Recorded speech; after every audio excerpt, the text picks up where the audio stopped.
Are there any drummers in the house? I play percussion. That's because you couldn't play anything else. Shut up. Come here, dude. Hey, man. Do you touch my drum set? No. It's just weird, because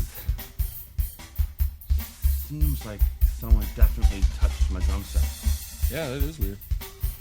I didn't touch them. I am warning you right now, if you touch my drums, I will stab you in the neck with a knife. Not quite my tempo. It's all good. No worries. Here we go. Hey guys, welcome back to the Drumheads podcast. My name is Daniel, and this is episode 54 with Mike Martin of Predator Percussion. We had a wonderful conversation. Adam and myself interviewed him, which was this is a podcast first, and we interviewed Mike Martin over Skype. So we had a wonderful conversation. We learned a whole lot, and it was great having Adam on, asking questions that maybe I didn't think of, or, just had a different perspective of asking questions. So it was a great interview. We both learned a lot after we were done. Like, wow, that guy he just knows his stuff. So go check out Predator Percussion on Instagram. They're doing just some wonderful work. Very high-end, high-class looking stave custom drums. Just doing, the finishes are just so shiny. It's almost like a piece of artwork. You just don't want to even play it, and and it just, the hardware and the craftsmanship was just right on. So go check them out on Instagram, follow them on go like them on Facebook, and then they're having a website coming up soon, so be on the lookout for that. And this episode is also sponsored. Ooh, getting sponsors. Yeah, we have a sponsor this month. It's a wonderful sponsor, drumfactorydirect.com. So their slogan is the best source for drum parts, accessories, and musical instruments.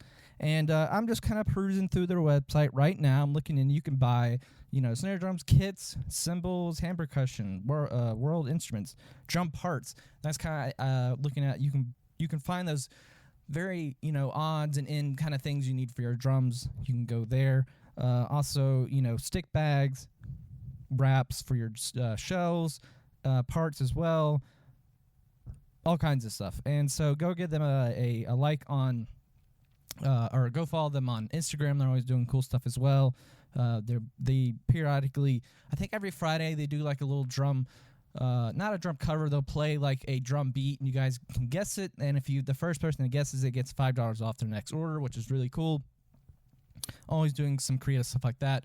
And, it's great that, we're getting some people in here to help support the show so we can, do upgrades and stuff like that. And then also, and this is something I'm very excited about as well, let me just go to the website real quick, is, okay, there it is.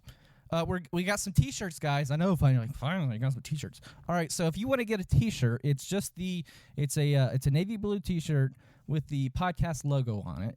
And if you want to go to teespring.com/the Drumheads podcast shirt, you can get one. I've been wanting to do this for a while, so I found this website that will work with me and, get you guys the shirt. And, it just helps, it just helps the show. So we can continue to grow and get our name out there. So if you buy one of these shirts, tag me, or tag us, I should say, because it's not me. It's Adam and Z as well. Tag, us on Instagram or whatever, and, if you put up a picture or if you're playing your kit with your shirt on, boom, automatic repost, no questions asked. And if we forget, just say, hey, you didn't repost my stuff. Be like, okay, I'm sorry. So please go get the shirts. It's going to be kind of a limited run right now. If it, really takes off and people want more shirts, we can always do that as well. That is no problem. And then we might, branch out and do some different colors and stuff like that. But super excited to start doing that. And we're also going to get some stickers as well, so you can go slap those on at venues, like, oh, Drumheads podcast. What is? Oh, yeah, I've heard of that. And let's just keep this thing going. So here it is, episode 54 with Mike Martin of Predator Percussion. And like I said, there's one point I'm a little loopy. I had a work-related injury that happens to gentlemen when they're getting older. I am no spring chicken. I'm 32, and I hurt myself in a certain region, and it hurt really badly. And I was trying to focus on the conversation, think of, the next question, or, trying to, because this was the first time, like I said, Adam and I had done a co-interview like that, and I wanted to make sure that I wasn't hogging it and making sure Adam had enough time to ask questions as well. And at one point, I kind of just flaked out on a question. I'm like, and yeah, I just lost it. And I was sitting in a funny position, and I just was hurting, and so just bear with me, just go with it. It was an injury. Let's just leave it at that. Like, gosh, you're talking about it a lot. I know. Anyways, so here it is, episode 54 with Mike Martin of Predator Percussion. See you guys on the other side. All right, so hey guys, welcome back to the Drumhead podcast. My name is Daniel, and I am joined by Adam. Hi. And then this is a podcast first for us. We are co-interviewing, I guess you could say, Mike Martin from Predator Percussion. So hi, Mike. How are you? All right. How is everyone? We are fine and dandy after we got all this technology fixed. Don't you just love it? Oh, technology. It is not a friend of mine, let me tell you that. Yeah, it has its ups and its downs, for sure. So how's your day been going, man? Pretty hot, pretty sweaty. Glad to be in some AC for right now. Yeah, I hear you. Weather's pretty bad here in Indiana. Oh yeah. That humidity, it just gets to you after a while, doesn't it? Yeah, because it even puts a delay on building drums here at the garage. Oh, Can't do a whole lot in the heat. Yeah. And Adam, how's your day going? Pretty good. I mean, I'm up in New England, so today was a high 80s, but we had a decent breeze, so it wasn't overkill. It was warm, but it was tolerable. Those New England summers are a lot better than the southern summers for sure. I'd agree to that. Yeah. So Mike, just tell us a little about yourself, and how just a little about your drumming background. Maybe we'll just start there. Okay. I'm in my mid-40s. Been drumming since probably 12, 13 years old when I probably first got into drumming. Played through high school, learned how to play by ear, never really had any lessons, played in all those garage bands and whatnot, and got into refurbishing drums in my late teens, buying old used stuff and making them better and new, and did that for a few years. Then at work, I ended up getting an injury in my hand, had some nerve damage, so it kind of really depleted my playing abilities and stuff, so I got into doing the refurbishing again a little more, then stumbled across the custom builders page on Facebook, and wow, this can be done. Stave, what is this stave stuff? So I researched it and looked into it on YouTube and found Fraser Murray, and he kind of had really good videos and step-by-step how he did his jigs and stuff, so kind of did that, made my own jigs, kind of modeled after what he did, and been doing that the last couple of years. Nice. That's going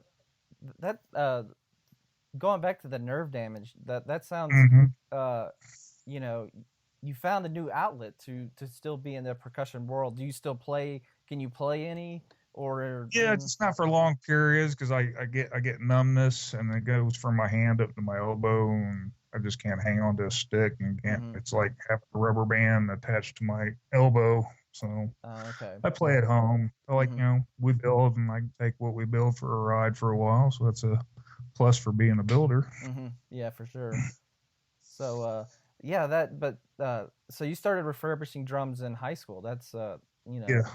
How did that come about? Just boredom or just curiosity? Well, a friend of mine in the neighborhood, he got a set, and that's what we started tinkering around with his, and ended up getting the first high school jobs and stuff, and couldn't really afford to buy a whole kit, so I'd buy it piece by piece, and try to fix what was wrong with it if it was something damaged, and doing some repainting and hardware fixtures and trying to make things better than it was when I received it. Mm-hmm. So the stave drums. Now, this is an area I don't know much about. Adam does.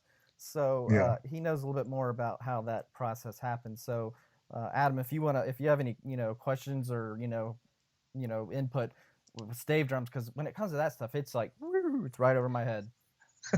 Yeah, right. Well, I was going to relate a little bit to some of the previous things. Okay, go ahead. That Mike said too. I remember buying a kit when I was in like probably 8th grade or something, and I had like a black floor tom and like an old cracked red wrap around my high tom, and it just looked like a hunk of junk. And there's a company down the street from my house called FlexCon, and they make like, it's, I guess you'd call it contact paper, just like in like huge quantities. They just make like 1,000-foot rolls of sticky paper, and it's like vinyl film with just glue on the back of it. And if you know somebody who works there, you can get your hands on some. So I remember me and my dad, when I was in 8th grade, they had this one. It was like this silver reflective color, and it had like these weird like sparkles in it and stuff. And we looked at it, we're like, that would make a hell of a drum wrap. So I remember like ripping down all these random pieces of drums that I had and wrapping them in that sticky paper, and then assembling it all back together. It looked good for like a month, but then the paper, being vinyl, it's stretching and pulling. Yeah. And, there's tension in the lugs and stuff, and it's causing little creases and stuff like that. But when Mike was talking about refurbishing drums, I was thinking back to that experience of mine. And I don't know, I just thought it was kind of neat. Yeah. I could never get into the refurbishing. If something broke, like I had the tendency to break it even more just by tinkering with it. So I just went to my dad, because he was an Italian, carpenter / mechanic. So he had that kind of mindset. And I'm like, Dad, can you fix this? And he'd be like, sure, and so that was my repair person, was my dad. But yeah. And to this day, you still give me something, like, I'm like, I don't know if I really should be touching this, in this capacity. So I usually take it to somebody else. Right. Yeah. So I guess if we want to really start jumping into questions about stave drums, one question that I've always had, because I've tinkered around with the concept, and I have not created anything anywhere near as nice as the stuff coming out of Mike's shop here. But I guess my questions, and I think people are interested in this, is sort of like wood choices and wood selection. So I know some people do it just because the woods look really good. And I know some woods could be chosen because they sound really good. And I'm always curious as to like if there's a balance between sound and sort of aesthetics, or sort of how people tend to approach that, because there's some also like how difficult the wood is to work with. Some wood is just absolutely ridiculous and stubborn, and some just melts right into the shape you want it to be in. So if you have any thoughts on those ideas. Yeah, I usually try to get into a guy's head. I talk to him for a while, trying to get what tone they're after. If they have a certain look they want and stuff, and I'll suggest certain woods and what we could do to a wood to either stain it or leave it natural, or whatever they're looking for. But my experience with the buildings, the different woods is, the harder the woods, the more brighter they're going to be, and the softer the woods, they're going to be more warmer and drier. But I can manipulate a lot of the sounds with bearing edges and stuff, so more contact with the head, like more of a round over bearing edge, and dry it out a little bit and give it a little more warmer tone versus a sharp 45, which would give you a lot brighter tone and some ring if that's what you're looking for. Right. Yeah.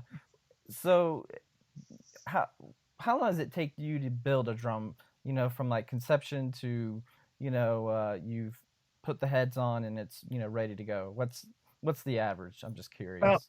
About 90 days with the time I have available to me. Mm-hmm. Yeah, I hear you. It's usually the finish. If they want that high gloss finish, that's what usually takes most of the time. But if they want like a wax finish or, a satin look, I can get it to them in a couple months probably. Okay, cool.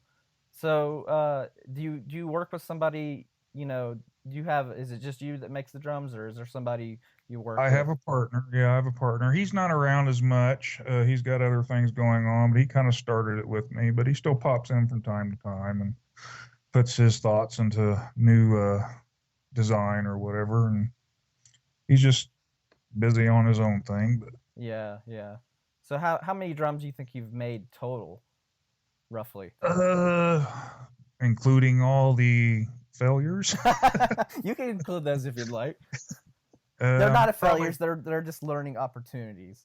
Yeah, there was lots of failures. We did a lot of testing. You know, we stood on them, we dropped them. We wanted to see how good our glues was going to hold and whatnot.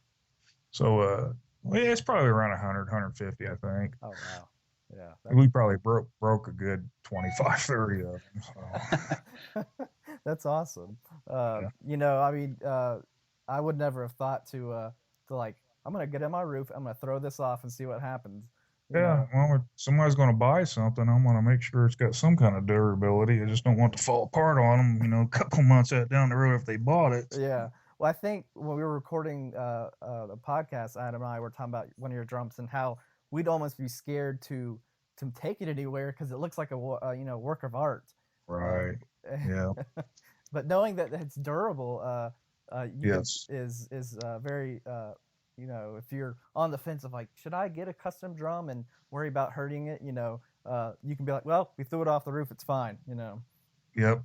I just had a guy tell me last month he was going to a gig and he had gotten a 7x12 hickory, and it was a 5/16 thick shell, so it was one of the thinner ones that we do. And he opened up the back of his car and it come rolling out, bounced off the ground a couple times. It was in a gig bag, but he said it took a good hit and tumbled. It's just fine. Nice. Yeah. And I'm sort of poking through some of your Facebook and Instagram pictures as we're talking, and being part of that drum builders group on Facebook as well. You see, like, sometimes I see people posting pictures of their drums, and you can, like, there's just, I don't know, no real focus on detail. Where I'm looking at yours, and all your seams between your staves are just super tight and just almost flawless, to the point where, like, some of these kids are posting pictures and there's like a millimeter of glue between one stave and they're like skinny at the top and fat at the bottom. And I'm like, what are these people doing? But that's one of the reasons I think your work stood out is, you know, it is that higher quality. It looks, you know, really good.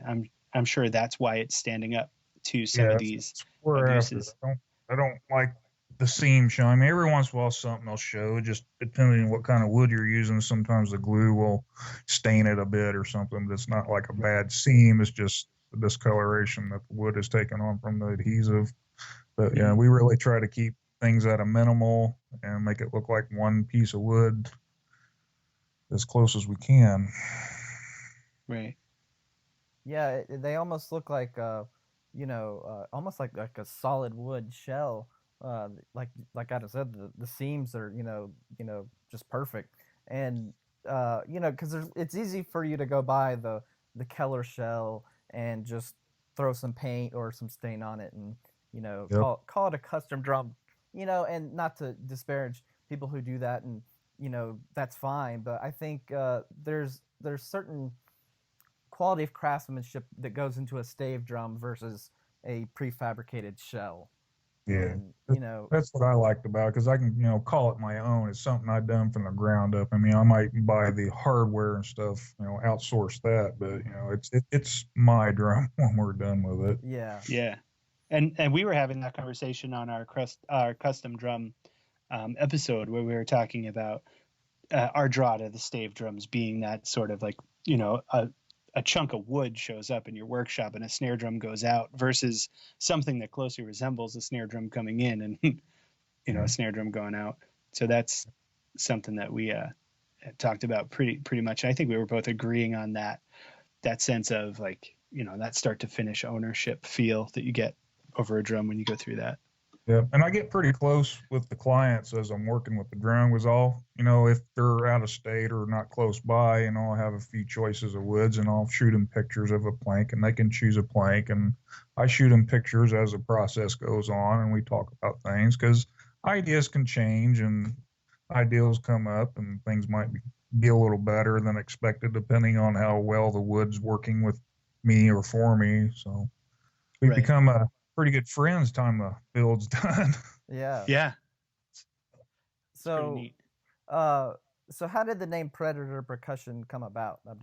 That name is it's very unique, and I'm pretty sure there's a cool story behind that one. Well, like I said, I had my partner Steve TP is his name. We started it up. He's the one that helped me develop the jigs and whatnot, and we're testing stuff. And I'm like, man, we need to call this something. So we kicked around some names for a while, and we wanted something a little aggressive, something stand out and hit you in the face a little bit when you hear it. And he's the one that actually came up with it, and it just had a little ring to it. And I said, let's go with it. So we got to call it something. Yeah. Right. Yeah, because it's easy to call it like, this is Bob's snare drum shop. Right. Yeah. So I was curious because I was telling my wife, I'm like, Predator Percussion. She's like, we need to ask how that name came about because, I'm always curious, if there's like this cool origin story or if it's just, it's just a cool idea and then you just rolled with it. I think it was a bicycle that Steve rode as a child. It was called a Predator or something. Oh, nice. And that's where he came up with it. And then I just liked the ring of it. It sounded good. Yeah. First, it was Predator custom drums. And I was like, it needs to be a little shorter and nice ring to it. So we stuck percussion behind it. Nice. Now, have you guys made any like full-size kits, or have you just stuck to just pretty much the snare drums? Yeah, we have one in the works. I don't know if we will continue with them because, wow, that's a lot of work. But we're making one out of a quilted bird's eye maple. I think it's a lot of work because we're making such a large kit. Size-wise, 24-inch kick. Oh, wow. An 8x13 tom, and a 16x16, and an 18x18. So yeah, that's big drums. Yeah. That's right in my wheelhouse. Yeah, I like big drums. That's why we went with it. They're like, why are you making them so big? I'm like, that's what I like. I don't know if this kit's going to sell, so if it's hanging around, I want something that I like. That's a great point. Yeah. Yeah. Well, I mean, that's cool that you have it from that perspective of, you want to make it the way you would want it yeah. So if it doesn't sell, you're like, well, at least I can settle. I'm not, like, oh, did I really want an 18-inch kick? I wanted the 24-inch kick. Yeah. So it's my go. You end up making 2 drums instead of 1. Yeah. Good. Yeah. Yeah. Well, especially you can flip that kick around. I mean, the lowest floor tom and turn it into a kick. So. Hey, that's in my wheelhouse too. Yeah. Adam's all about the bigger drums, so you can have multiple purposes for them. Versus me, I like small, shallow drums, and so I don't have a lot of multiple purpose for my drums. But right. So was there like a particular company that maybe inspired you, or kind of you like the look of them? Yes. Yeah, definitely. It's definitely Fraser Murray and Tony Kessler who really keep me on my game. Oh yeah, Tony raises that bar pretty high. Now I'm not familiar. I'm not familiar to who's Tony. What's his company? Yeah, Bellwether. Oh, okay, yeah, no, okay, yeah. Okay, yeah. Okay. Top. That guy makes everything. The hardware. I mean, he does it all. I even had him make me some throws because I like it so well. Yeah. He makes his own hardware? Yeah. All of his lugs, everything but the hoops and the throw. He'll modify the trick throws. Mm-hmm. He'll mill it down and kind of take a lot of the metal out of it. And he does some nice hatching work with his machinery that he uses with his metal stuff. That it's just ridiculous what that guy can do. Wow. He makes his own like leather washers between the lug and the shell, and I wanted to do that, but I didn't want to feel like I'm taking something from him. So I'll leave it alone. But yeah, that guy's he's in a different playing field right there. I don't know what he does or where he finds the time to do what he does, but yeah. Huh. Little background, I think he's been being a woodworker for the past 20 years or so. So he's got a lot of experience at the lathe because that's what he does with Right. His shell is turned down on a lathe, and that's just an art all on its own there. Huh. I didn't know he did his own hardware. That's impressive. Yeah, there's all of his lugs, and it's just ridiculous what that man does. Yeah. So, Mike, I'm looking through some of your pictures, and I'm looking at something called the Sasquatch. Is it the Sasquatch series? Yeah, I came across some Burl, a friend of mine. We kind of worked something out where I got it from him. But I only got so much, so I had like 2 or 3 badges made up. Okay. With Sasquatch on there. But it's a redwood, and that's where Sasquatch is known to be, from the California redwoods and stuff. Right, so right. Kind of where we got that going from. Nice. That's pretty awesome. I was looking through it. I was noticing like that one jumped out at me because the badge was different. Mm-hmm. And I'm sort of at the point where, I mean, I'm not at the point where I'm going to start really making snares and selling them. But one of the things that always goes in my head is like, what would I do for a badge? How would I come about with a badge design? And I know yours is typically red. Is that right? Yeah, we went with the red because it really sticks out. So if yeah, you see that blood red. Red, that badge will stick out, and you know it's us. That's kind of why we went with that. Yeah, I like that idea. And then that I'm just kind of flicking through, and I saw that one with a different badge. I was like, wow, what a cool idea to do. Like, yeah, I had Alan Van Cleef from VK Drums. He made those badges for me. Oh, cool. Yeah, I'm looking through. Yeah, your badges, they pop. They have a, especially because it looks like the majority of your drums, have the more darker finishes to them. So the red, kind of pops. And then, you also have some that are lighter colored. Like you have a maple one right here, and it just stands out. But I'm looking through, where was it? It was on the Instagram. Oh, the drum dial. How do you like the drum dial? I'm always curious about that. I'm more of a to the ear type tuning guy, but when there's an issue with tuning, like I get this weird buzz or just something's not tuning up right, I use that drum dial, and it can hone in where that bad spot is. It can either let me know it's an edge problem or maybe it's a hoop problem. I usually start with the edge, and I'll rework the edge a little bit, check it on a flat surface, make sure it's all true and whatnot, and I'll go from there from a hooper. It could even be a lug issue, but that's what I use it for, just to pinpoint problem areas. Well, that's a really good idea. I never thought about that. Huh.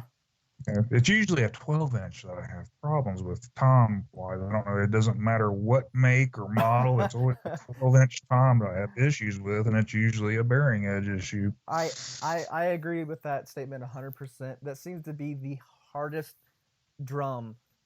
I don't know why. It every time I've started tuning my 12-inch tom on my drum set, it flakes out on me and just like goes berserk. I'm like, what is your deal? The rest of you guys tuned up fine, but 12-inch toms. Maybe we should just eliminate them. I hate them.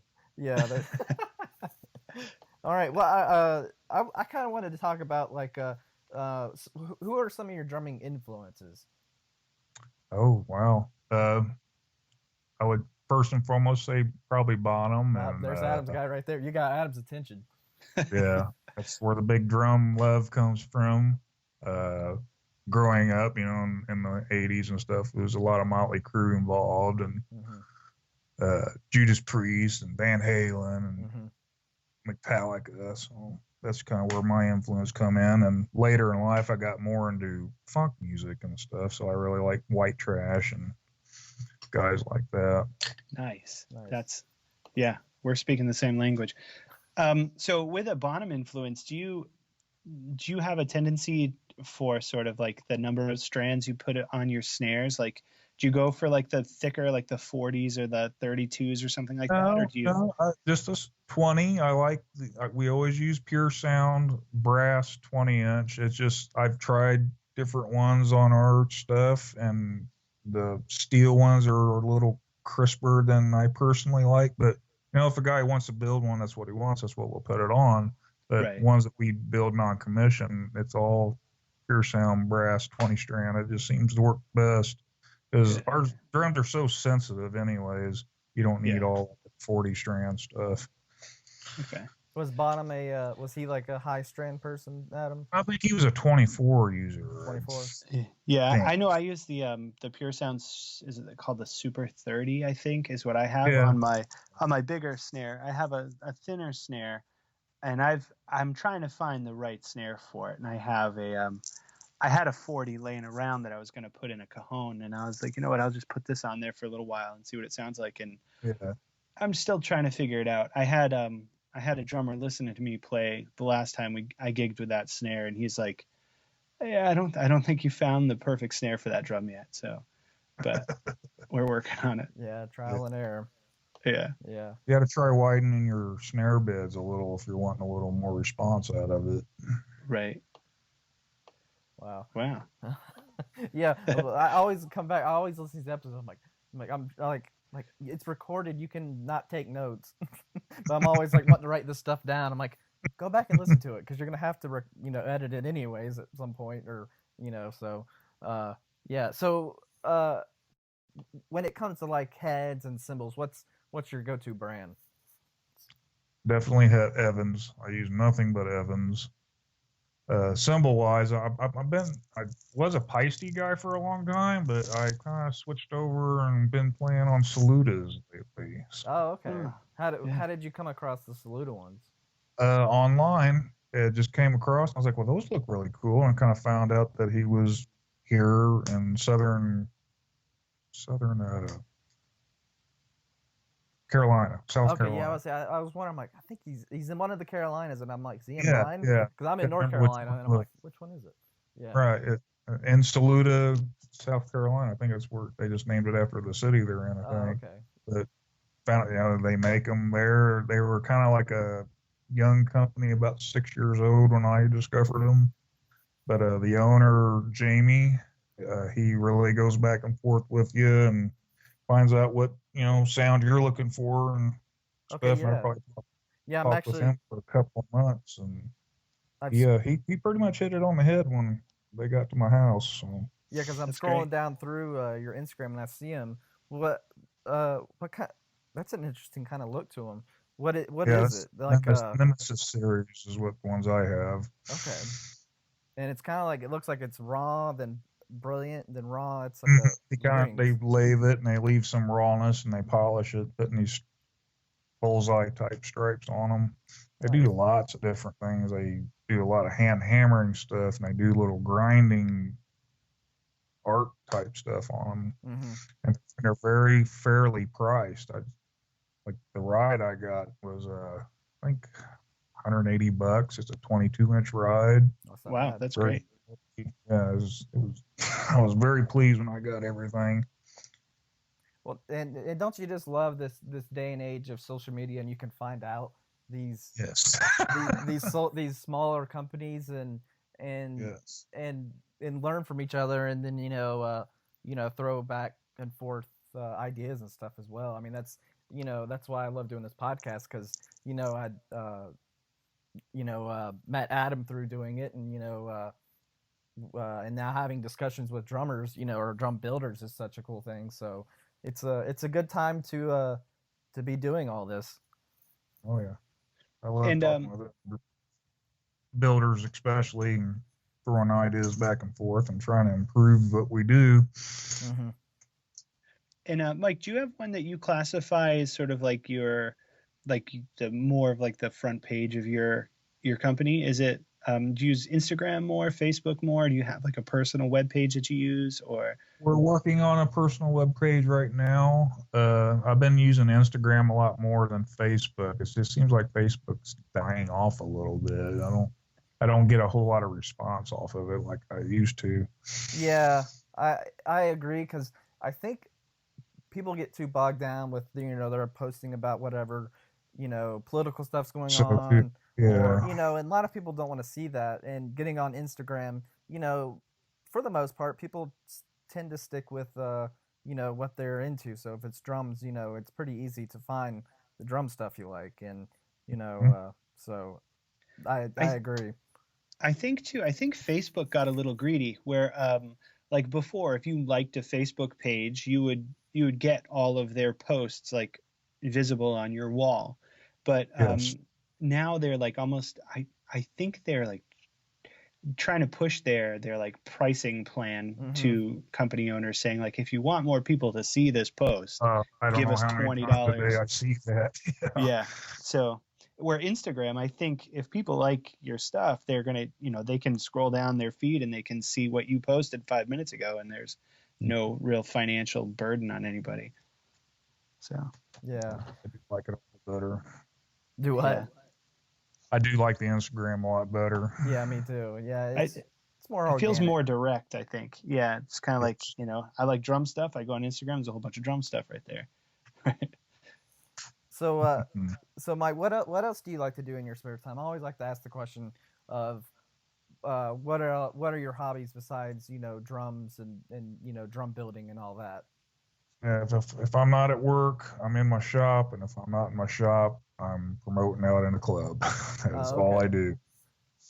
I didn't. I always ask it because it's funny, because there's some people who have that same answer of I wake up, it's if I'm working somewhere, I work, and then I have family, and then drums, and that's it, and then you got some people who are into movies as well. So I was just curious more than anything, Yeah. Usually my kids are in their teens, so they're never at home. So we don't do a whole lot unless they're wanting some money. Yeah. Ab and I are in the smaller children club right now. Good for you. Yeah, my oldest is 6, and how old is your oldest, Adam? She's 3. Yeah, I got a 11-week-old though, so that's a pretty busy time. Yeah. The joys of diapers. Yes. Yeah. Up to my elbows in diapers. Yes. Yeah. So we're in a different club right now. Yeah. Everyone's like, don't want them to grow up, because then you have their teenagers, and like you said, they just bug you for Well, money. blink of an eye, yeah. My oldest just turned 18 yesterday. Oh. Wow. So I just had a brain fart, which is not surprising. I'm injured right now, which is I hurt myself at work, which is always a fun thing, and it's one of those old you're getting older injuries. So I'm a little out of it. Like you throw your back out picking up a pencil.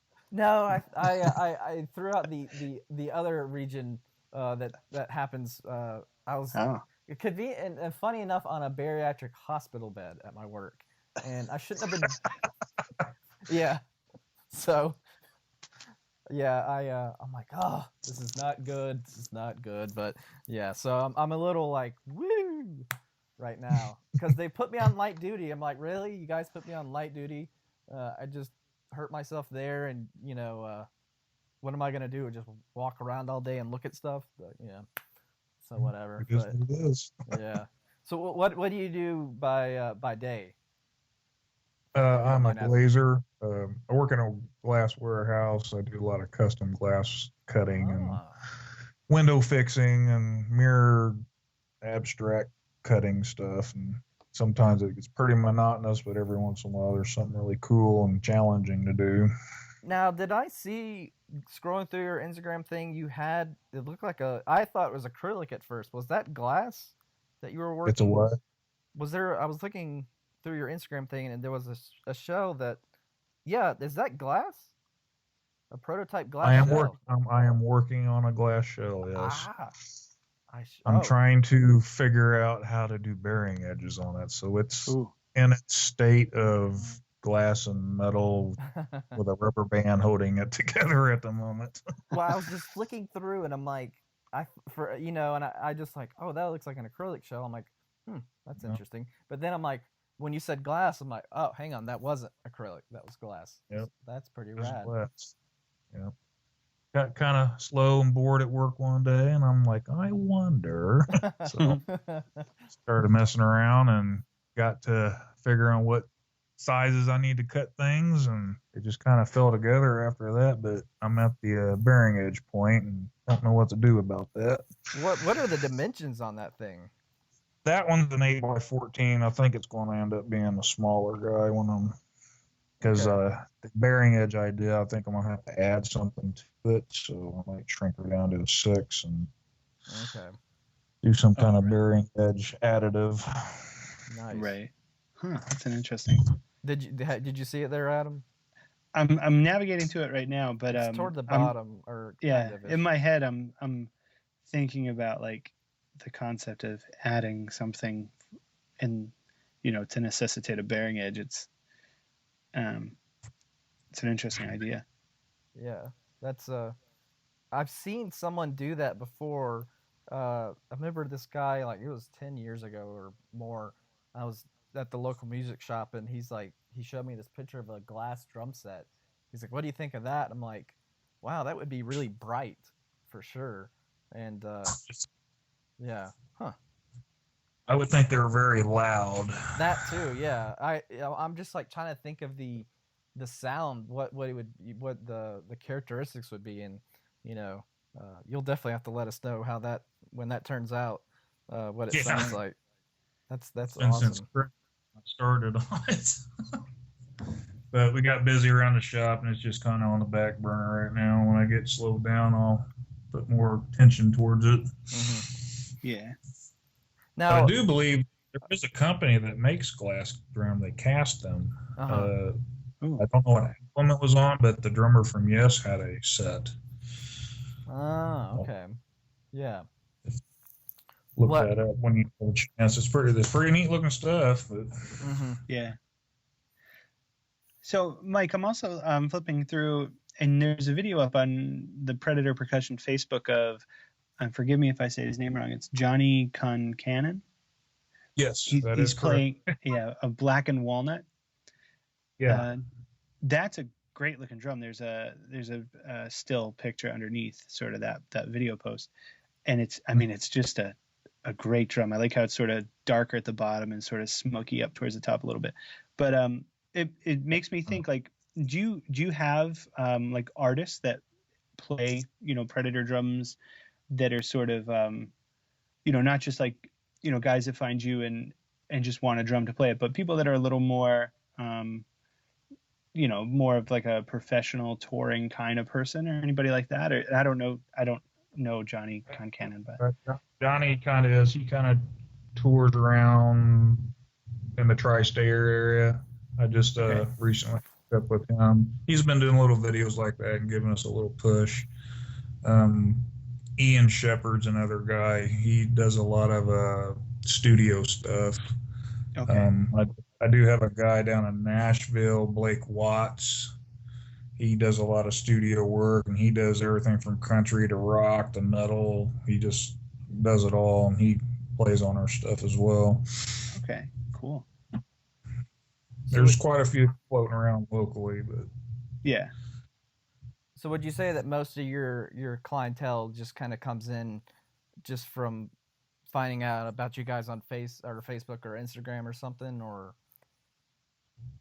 Yeah, here lately it has been, but in the beginnings it was just local word of mouth type of thing, and Facebook helped spread the word a little bit. And at first it was just kind of like a hobby thing, and just things were starting to get a little more attention. I was like, well, if people want them, I'll build them. So that's what I enjoy doing. Nice, that's cool. I think, Adam, you read my mind, because I'm like, when you start saying that question, I'm like, yes, he remembered my question for me. I'm looking at Blake Watts's. He's got that Barky Maple. Yeah, that's a great looking drum too. I'm staring at it right now. Yeah, he wanted me to stain it like that, and I just felt violated staining that wood, because it was just, that's why I recently built another one and left it natural, but it came out looking like a piece of prime rib. I don't know, it's what he liked and what he wanted, so that's what we did. Nice. What I'm so sorry, I'm having all these brain farts. Like, I get hearing the conversation, I'm like, oh, then I'm like, what were we talking? Oh, then what was I thinking? But yeah, so the I know it's pathetic. Go ahead. You distracted me again, Adam. Sorry, man. No, it's all good. It's all good. The bearing edge, that was what I was wanting to get to. Now that's an area that I don't know a lot about. So, like, when it comes to like, is it, the narrower the bearing edge, the sharper the sound, or get more brightness and a lot more ring. Uh-huh. The more head contact you have, you get a little more warmer tones and a little drier sound. Now At do least my experience. now do the guys when they come, or girls, when they come to you and say, I want this drum, do they tell you what kind of bearing edge they want, or if you're talking to them and you figure out their sound, you're like, well, I guess I'll go with the more sharper edge versus the more round edge. Is that usually the case? Yeah, I kind of ask, if there's a certain drummer that they have a sound that they like, and I kind of things down from there, or if there's a particular wood that they already have in mind that they want, and then I ask what kind of sound, and that kind of dictates what kind of bearing edge we should go with. I'll suggest something, but if they want something, I'll tell them pros and cons, what it may or may not do, and we go from there. So it's a process talking with the guy, just trying to make sure they get what they want. Do they have a certain how often do they come and say, like, I want a Babinga shell with a 45-inch bearing edge or whatever, and do they say they want that, or do you have to like coax them out of them, and say, this is the sound you want? Because if it was me coming to you and say, like, hey, I like this sound, and I told you this is the sound I wanted, and you're like, no, that's completely wrong. I'll give them suggestions of what I want to sound like, but if that's what they want, I'm like, well, it's not going to sound like you want, but we'll do it. Yeah, because I could imagine me like trying to commissioning a drum would be a nightmare, because I would say the specs and you'd be like, well, that's not the sound you're gonna get. Be like, no, yeah. So I had a guy. I talked with him for about a year and a couple months before we finally decided what we were going to do. Yeah, he's a local guy, so he'd pop in the shop every once in a while and we'd talk. It just took forever to really pinpoint down what he wanted. Oh, I have patience. Oh, that's a long time. Dang. I would hope I wouldn't be that bad. But yeah, you were about to say something, Adam? Well, here's a part that I'm always interested in, and I see that I think I see a couple drums on your Instagram that have the stellar wood hoops. Yes. Is that right? Now, have you ever considered? Do you ever make your own like wooden hoops, or do you try to? No, I leave that to Jody, because that guy is obsessed with that stuff. It's at least for me, it's enough just to do the shells, but that's another animal that I don't think. He does. Those are some beautiful, some beautiful hoops there. Who is this, Jody? Lutz from Stellar. Oh, okay. Yeah, that's. I'm not real familiar with those either. I've heard of it, but what is? I'm trying to look through it. It's So if you just scroll down and you see any drum that has the wooden hoops instead of like the triple flange or anything like that, you'll usually see it. I think he's got a lot of tags to Stellar custom hoops or Stellar hoops. Okay, I see it. Okay. I've experimented. I watched a video. There's a company near me that entered into like a 2x4 challenge or something, and they made a whole entire drum out of a 2x4 from Home Depot. But one of the steps that they did was they made their own hoops, and I'm like, wow, that looks perfectly easy and fine. So I gave it a shot. I gave it like 20 shots, and I mean, I've got plenty of firewood for marshmallow season, because I couldn't figure out how to make a hoop, and there's a lot of dimensions involved. That's right. That's another animal. Yeah. Things line up so you don't have tension rods bent out every which way, and yeah. Okay, yeah, those are pretty. Those are nice hoops. I would have. Jody will do any wood combination, color. He's the dude when it comes to hoops. Okay. Now, is that just a preference usually from the drummer wanting the wood hoops, or? Just non-commissioned ones that I did. I was just in awe of what he was doing. I was like, I got to get those. And the first ones I got were a zebra wood, wingy, maple combination, and I just recently got some Babinga maple from him that going on the build. I'm about ready to finish up. Nice. Huh. That's pretty awesome. Yeah, that's what I love about this podcast is learning about all these new companies and all that stuff. Yeah, that's awesome. Well, I don't think I have any more questions. Adam, do you have any more? No, I'm kind of excited to, as you just said, go back through the podcast later and look up some of these things we discussed, because there's a lot of information here that's super good to have. It's just great to hear and be part of it. Yeah, and credit to you, Adam, for bringing his work to my attention. It's easy to get lost in all because there's so many drum companies out there. I've noticed there's plenty of the people who do the Keller shells, but the stave drum community is a little bit smaller, and so it was it's always good to find something different and unique to follow and watch the progression. So Adam gets the credit for turning me on to your stuff and showing me.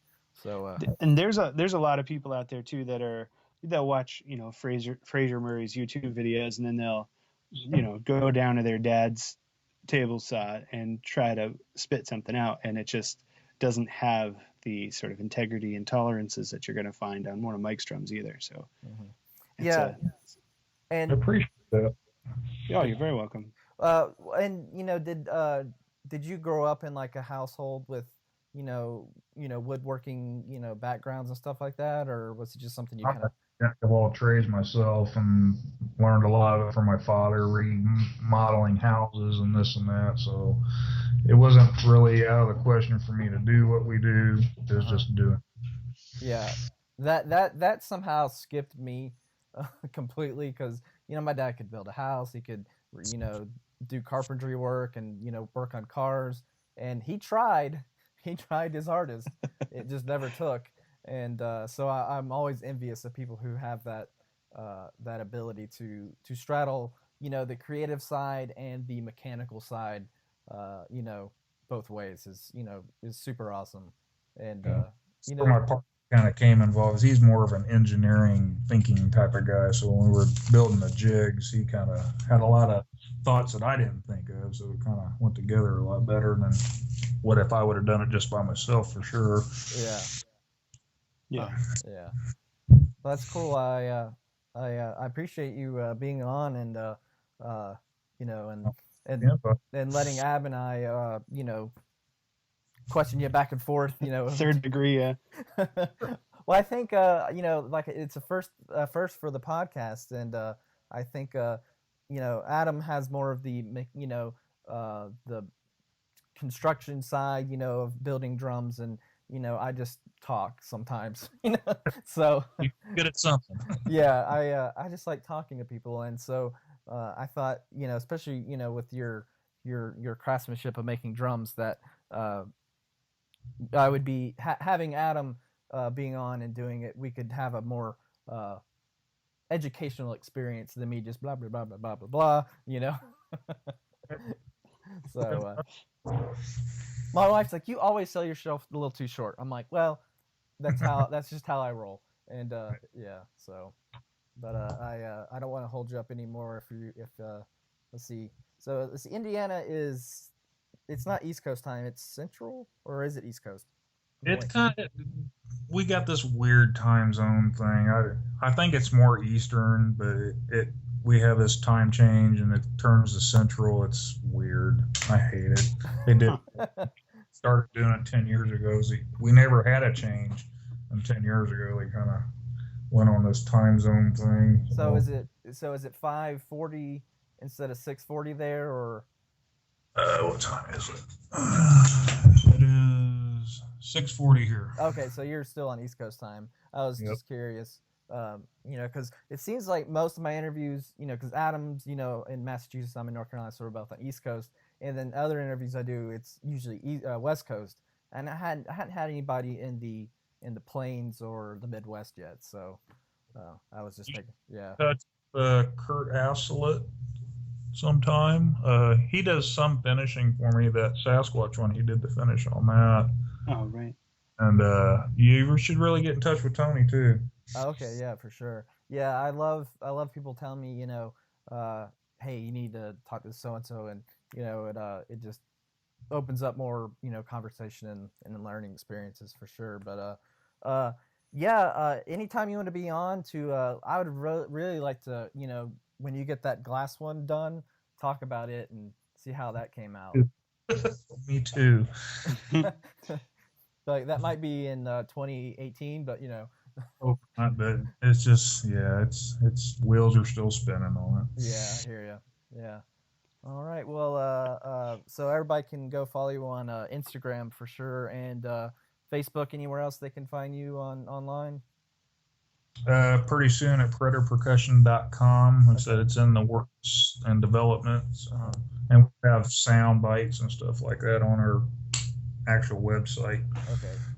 Are you on YouTube or anything like that? That's some development too. Yeah, so we're going to try to quality type videos so you can actually get what the drum actually sounds like besides a phone recording that we've been doing. So. Right. Yeah.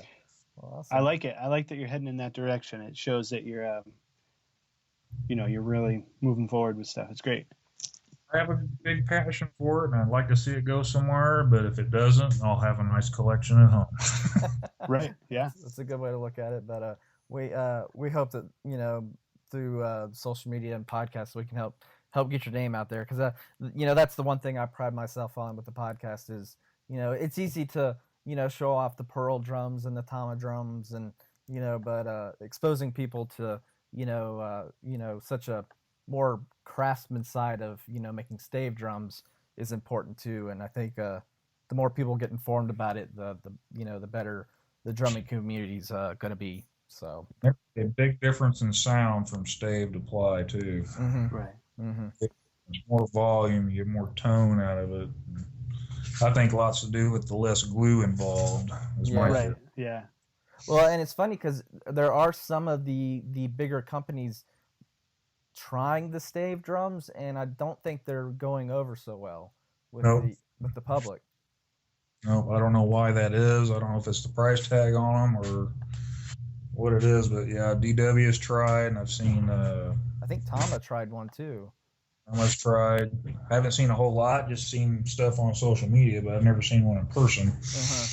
Yeah, I hadn't seen one either. I've just seen it online. But I think, like I said, maybe the price tag. But I want to maybe question, maybe the quality.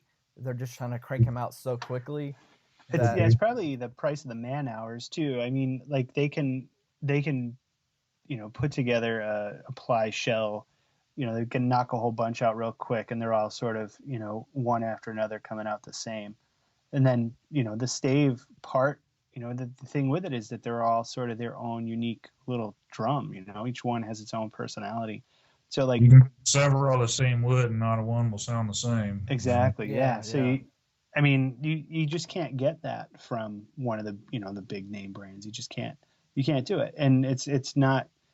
That's really not what their business model is set up for either. They're set up to just like crank out a bunch of drums and all that other stuff. But I don't know. It'd be nice to crank out a lot of. I think the quality would go down if they tried to crank them out so quickly. And like Adam said, you're getting a drum that's unique to you. You could try to replicate that sound by making one exactly like it, but I don't think you would. It still would turn out a little different, I think. They'll have some characteristics, but overall the sound will be different. For sure. All right. Well, I appreciate you being on, Mike, and so I will try to drop this episode this weekend, so everybody will be on the lookout for that. But again, thank you, Mike, for being on, and thank you, Adam, for being on as well. So you guys take it easy. You too. Yeah. All right. Well, cheers, man. We'll talk to you another time. All right, man. All right. Have a good evening. All right. See you, man. Bye, Mike. Bye.